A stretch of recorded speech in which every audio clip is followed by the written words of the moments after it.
I'll start there, and I will start there. All right, there we go. First things first, name and title. Sure. Keith Hilts, Superintendent of the Wausau School District.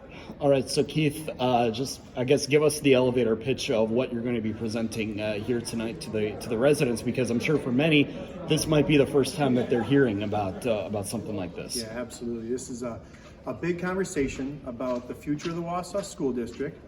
We're going to talk a little bit about some challenges we face, some possible solutions, including possibly restructuring the district, and really trying to lay out for people what the vision of the district would be after a possible restructure. Yes. So then, what are the advantages for this?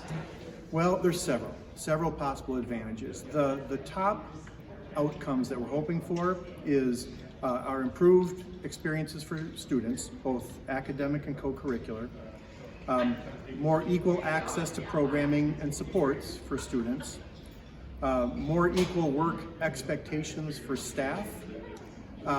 Addition to that, we're hoping for to bring the community together a little bit more and not let this river divide us so much. We're hoping for some cost savings. We're hoping to equalize out class sizes across the district. So there's a number of outcomes. Those are the 5 or 6 that are of most interest to both staff and families. So then one of the things that kind of caught my attention on Monday when you were discussing this was the possibility of more partnerships with businesses for career education opportunities in the city, because I guess you kind of find out over the summer that there's businesses that don't, because they might not be able to provide the equal opportunity for students at both schools, right? Yeah, we have a number of wonderful partners. I think what you were referring to is Mrs. Vandenberg was talking about the difficulties that businesses find themselves in when they're asked to donate, whether it's time or talent or money. If one school comes to them and says, "Hey, can you help us with this?" they feel an obligation to then consider a similar donation to the other school, and it's just one barrier that makes it more difficult. Yeah, and then obviously last night the city deciding that they are going to indeed historic landmark the John Marshall School. I guess maybe a decision that you were expecting, but does that throw a monkey wrench into something here yet? No, we were expecting it. We weren't surprised. Again, because we don't have a definite plan, we don't know what the impact might be, but we will work within the mechanisms that are offered to us from the city, and we'll see where that decision takes us. And what is the reason for all of this potential change? Yeah, many reasons. First of all, we in this region, almost every school district in the region is experiencing a decline in enrollment. And enrollment leads to funding, it impacts our staffing, it impacts our programming. So declining enrollment is just a trend that we need to understand and really get ahead of.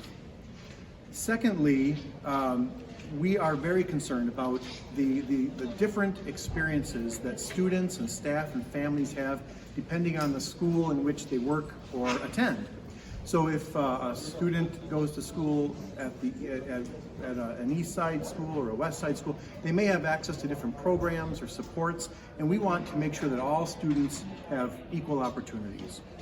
Very similar for our staff. Depending on where they work, they might have very different work expectations, and again, we want to try to balance those out. Having 13 elementary schools and 2 middle schools and 2 high schools really divides our resources. It's very inefficient, and I know people love their neighborhood schools. We get it, but we have to look at this from a number of perspectives. Educationally, we can provide better service to students and families if we merge. We believe we can be a more attractive employer. We believe we can make better use of taxpayer dollars. So we really think it's a win-win. I know another one of those, you talk about being an attractive employer, they discuss the possibility of maybe even being able to offer childcare for teachers. I know that's something that is huge Yeah. when you are trying to bring in talented teachers. Yeah, and not just teachers, but other staff and the community. You know, we're engaged in a broad community conversation about the need for childcare. It comes up often.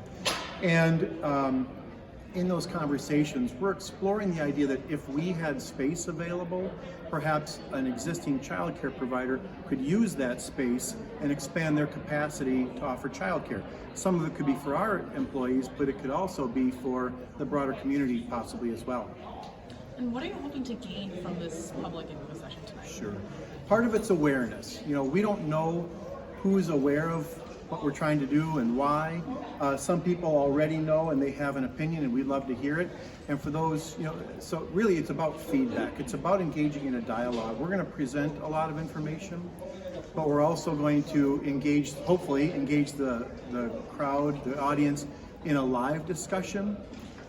We also have a survey that we're going to seek some feedback on some ideas we have tonight. Awesome. I'm good. All right. Was there anything else you wanted to add? You want to stop by after? I can fill in. Yeah. Yeah.